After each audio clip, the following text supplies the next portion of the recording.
Welcome to The Explainer. So today we're diving into something that is absolutely crucial in everyday medicine, lifestyle counseling for newly diagnosed type 2 diabetes patients. Just handing out medical facts, that's actually the easy part. The real clinical art, the part that literally saves lives, is figuring out how to counsel a patient without totally overwhelming them right out of the gate. We're going to walk through a highly structured clinical framework that takes a really stressful diagnosis and flips it into a manageable, empowering journey. Let's get into it. Okay, let's dive into this. How do we make lifestyle counseling actually stick? This is the central problem medical professionals are facing every single day. You've got extremely limited time in a consultation room, right? And you know exactly what the patient needs to do to get healthy. But just dictating medical advice or, handing over a generic pre-printed diet sheet, that rarely sparks any kind of lasting behavioral change. So how do we bridge that gap? How do we make sure this advice actually sticks the minute the patient walks out those clinic doors? To explore this, we're going to follow a very specific clinical scenario featuring our hero, Mr. Rajana. He's a 48-year-old urban provision store owner in India, and he's just been diagnosed with type 2 diabetes. Now, he's overweight, has a pretty sedentary job, eats out a lot, and has a family history of the disease. But here's the kicker. He has this very real, deeply culturally grounded fear. He tells his doctor, "Doctor, I am worried that I will have to stop eating rice completely." It's a genuine worry. And this perfectly sets up the specific challenge that our guide, Dr. Meera, has to collaboratively solve. To help him out, Dr. Meera is going to use a 5-step framework: empathy before medical advice, the Indian plate method, activity for sedentary patients, supporting medication adherence, and finally, the teach-back method. So, moving to step 1, empathy before medical advice. Notice Dr. Meera's strategic choice right from the jump. She doesn't instantly turn to her computer to just type out a prescription. Instead, she follows the golden rule: ask before advising. By directly asking Mr. Rajana what worries him the most and just exploring his current daily habits, she gathers vital, practical information completely free of judgment. There's absolutely no blaming or shaming here. She finds out that his day involves morning sweet teas, skipping breakfast or grabbing idli, huge portions of rice and sambar for lunch, and snacking on biscuits and fried items at his shop. You really can't fix a routine until you understand it, right? Empathy is the tool that unlocks that understanding. That brings us to step 2, the Indian plate method. And this brilliantly illustrates a dietary strategy that directly addresses his biggest fear. Imagine the immense relief he feels when he realizes he doesn't have to abandon his traditional foods. Using this simple stainless steel plate method, strict, impossible dietary bans get completely replaced by easy proportion rules. So half the plate, a full 50%, is dedicated to non-starchy vegetables or leafy greens. Then 25% goes to protein, like dal, chana, or lean chicken. And the final 25%, that's for cereals, meaning, yes, he can still have his rice, chapati, or millets.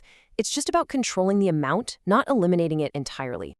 By using that plate method, the doctor and patient can agree on specific, actionable goals. Let's contrast Mr. Rajana's old daily habits on the left with his newly agreed-upon SMART goals on the right. He goes from sweet tea and shop biscuits to having no added sugar in his evening tea and snacking on roasted chana. He goes from, unlimited lunch rice to simply reducing his rice portion by 1 serving. The absolutely crucial takeaway here is that Dr. Meera doesn't try to overhaul his entire life on day 1. Changing just 1 or 2 things consistently, that is the absolute secret to early success. All right, step 3, activity for sedentary patients.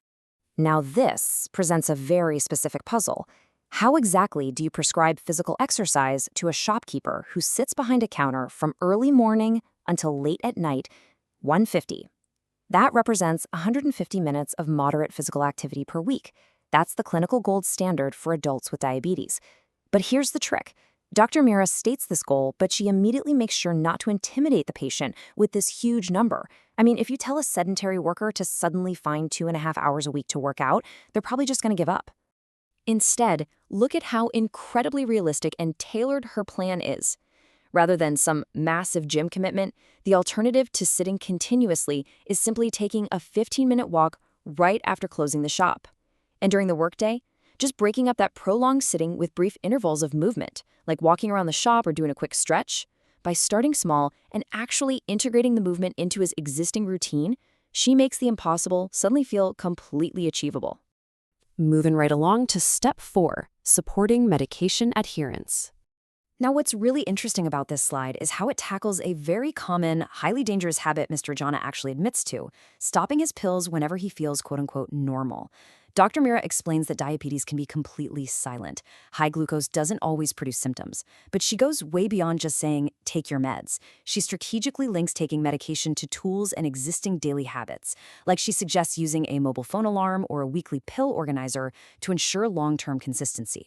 She also keeps the door wide open, asking him to report any side effects or, if he's thinking of using herbal remedies. That ensures they stay on the exact same page, totally without judgment. And finally, step 5, the teach-back method. This is perhaps the most crucial phase of the entire consultation. This is where the clinician absolutely secures the patient's understanding. Let's lock in on this core definition. Teach-back checks how clearly the clinician explained the plan. It is not a test of the patient. When Dr. Mira asks Mr. Rajana, could you tell me what you plan to do from tomorrow? She is actively assessing her own communication skills, not testing his memory. If he doesn't understand, the burden is totally on her to explain it better. It's just an incredibly respectful and effective way to confirm that the counseling actually worked. And through that teach-back, we arrive at Mr. Rajana's final action plan, a deeply satisfying resolution to our procedural walkthrough today. Just look at this progress. Reduce sugar, add vegetables, swap out biscuits, walk for 15 minutes, use a phone reminder, and come back for a follow-up. It completely proves that a terrifying chronic illness diagnosis can be met with small, culturally appropriate adjustments. Together, these tiny steps create a massive, comprehensive strategy for better health. So I want to leave you reflecting on this final question. Is effective communication, rather than just the written prescription, the true key to treating chronic illness? When a clinician takes the time to exercise empathy, respect the patient's cultural background, and utilize a structured, engaging counseling style, they don't just treat a disease, they literally transform a patient's outcome. Thank you so much for joining me for this explainer. I really hope this framework sparks some great ideas for how we all approach health and habit building.